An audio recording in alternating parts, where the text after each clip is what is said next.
As a college student who can see supernatural beings called Ayakashi, Aoi tries to live a normal life by ignoring most spirits.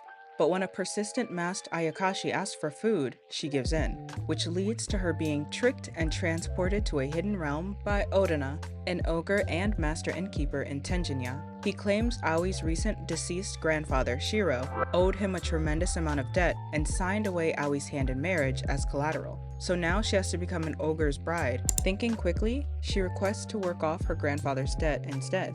Though he's reluctant, he agrees, but states she will not have the protection and benefits of being his bride-to-be and will be treated like any other worker. Aoi was trained to be a good cook by her grandfather, who told her that providing food to Ayakashi can prevent them from eating her.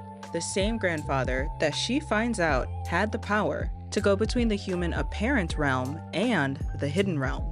She begins her journey to pay off her grandfather's debt by looking for a job in the hidden realm. After getting rejected by the kitchen, bathhouse, and room servants, she wanders the halls and follows arrows that take her outside to a small restaurant. Genji, a nine-tailed shapeshifter that introduced himself to her when she first arrived, and Aoi decide to open the recently closed restaurant. Women aren't allowed in the main kitchen, but that didn't stop Aoi from feeding people in Tenjinya, including Matsuba, a Tengu who's tired of the regular kitchen food.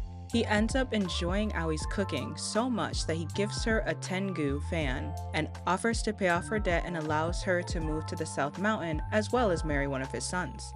However, Aoi politely declines as she wants to fulfill the promise to Odana, but does accept the Tengu fan, which Matsuba tells her was promised to her grandfather for saving his life in the past. Afterwards, she shares her idea of opening a restaurant with Odana using the abandoned kitchen.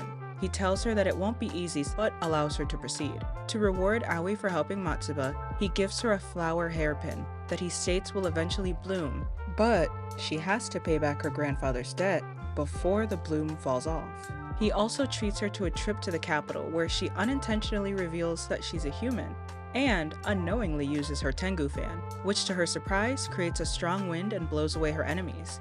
She runs into the young mistress Oryo and is joined by Suzuran, a young geisha that was just sold off to Tenosuke, the young master of Hayataya. Odena takes them back to Tenjinya to protect Suzuran and scolds Oryo for leaving her work. Odena surprises Aoi with a pink glass bowl that she was eyeing during their trip to the capital. Aoi also accompanies Suzuran to the human realm so she can live by Shuro's tombstone in her spider form. Since Aoi cannot get back to the hidden realm without help, she realizes that she can escape. But when Odina arrives, she decides to go back to finish pay off her grandfather's debt. But she does take Chibi, an Ayakashi friend, back with her. Aoi and Genji finally open the restaurant and name it Moonflower, which was named by Matsuba. Despite attempts to sabotage her work and an attack from a gator being, Aoi goes on to serve many customers. Having earned Ogun Doji's approval, a spirit who blesses new businesses, Moonflower gains popularity. Cooking for popular writer Hakubo also caused an increase in patrons after he wrote a raving review about the restaurant. This makes Byakuya, the chief accountant, happy because they start to see profit, and they also get a request from the imperial court to cook an anniversary dish for the royal family, Nene and his wife, Ritsuko, who happens to be from the human realm. However, the journey is not without hardship, like when Aoi was kidnapped by the main kitchen workers, but is saved by Odana, who had given her a necklace with his org fire that allows him to find her. Aoi makes it back just in time to create a delicious menu. It went so well that Ritsuko gifts Aoi a scarf. Meanwhile, the relationship between Aoi and Odana develops as they share tender moments. Before leaving on a work trip, he gives Aoi a magical messaging communicator. Together, Genjin, Akatsuki, Aoi, and the rest of the staff handle missing kids and competitors' visits while Odana is away. But Aoi begins to suspect that Genji might be the masked Ayakashi who saved her as a child due to their similar mannerisms. The masked Ayakashi saved her as a child by talking to her when she was lonely and feeding her when she was abandoned by her mother and starving. With everything closed for the day, Aoi and the rest of the workers decide to have an outdoor party, and of course, she will cook.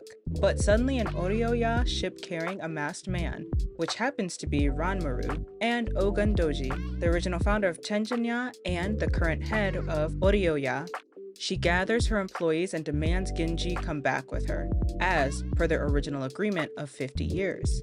Not wanting to stand by and watch Genjin get taken, Aoi uses snacks to win over their mascot Nobunaga, and threatens to keep him if they don't give back Genji. However, Ogen Doji uses her power to put Aoi under a spell, transferring her to their ship. Chibi follows along and Aoi is locked in a cell. But luckily Chibi helps her get the key to escape. While she's there, she is bullied by young hostess Nene and ends up with a sprained ankle, which makes it hard when Ranmaru requires that she cook daily meals for their guest Matsuba in an old kitchen and holds her flower hairpin hostage until she fulfills that requirement.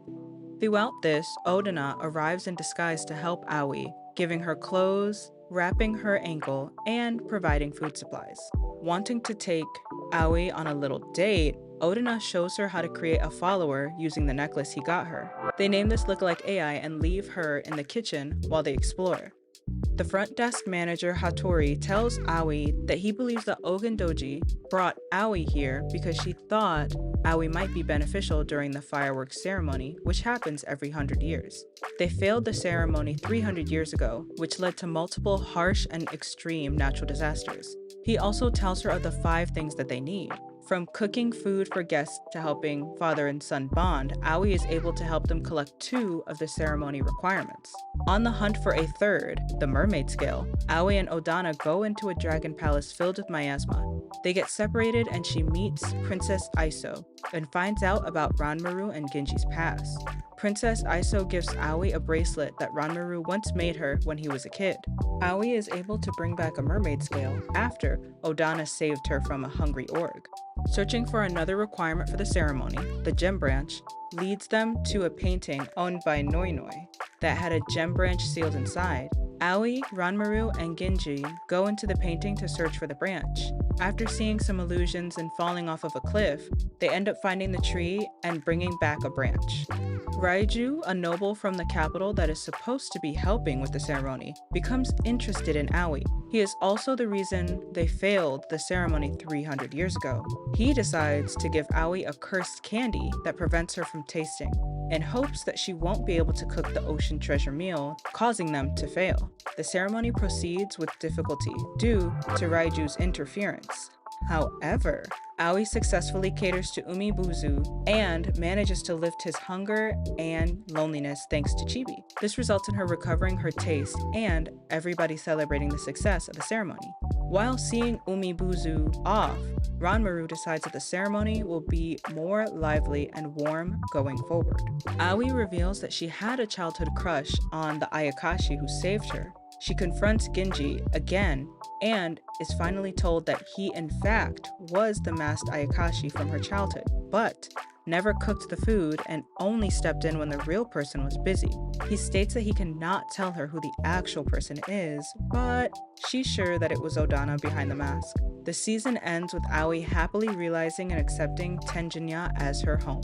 Season 2 is out and is set to release weekly dubs this October. I can't wait to see all the new character growth and watch Aoi make new connections in this realm that she now calls home. But will we see Odana and Aoi get closer? Will her flower hairpin finally bloom? And what's gonna happen with the spirit energy being AI? Let me know if this one is on your fall watch list and comment below who your favorite character is. And as always, don't forget to subscribe and ring that notification bell to join our growing community of anime fans. And until next time, bye!